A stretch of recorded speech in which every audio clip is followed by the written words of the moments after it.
السلام علیکم ویورز، آپ ہمارے چینل کو سبسکرائب کر دیا کریں اور ساتھ ہی بیل کے آئیکن کو بھی دبا دیں تاکہ ہر نئی آنے والی بریکنگ نیوز آپ تک پہنچتی رہے۔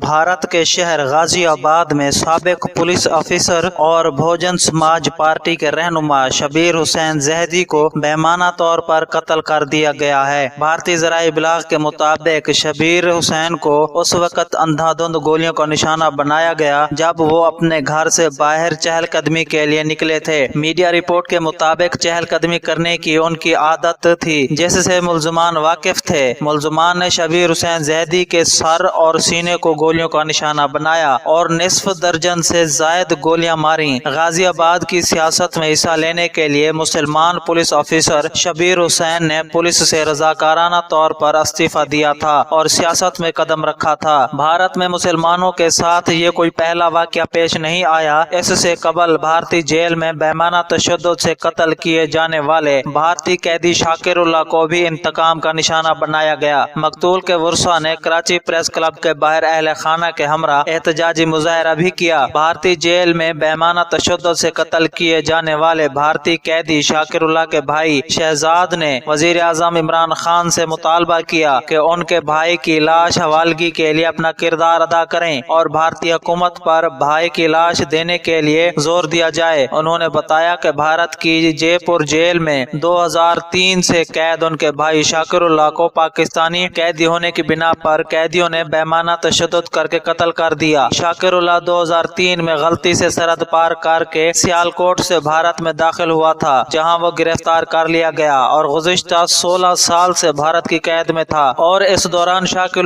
اللہ کو کونسلر رسائی بھی نہیں دی گئی۔ ہمارا مطالبہ ہے کہ پاکستان اس کیس کو عالمی عدالت انصاف میں چلائے اور قتل کے ذمہ داران کو قرار واقع سزا دلوائے۔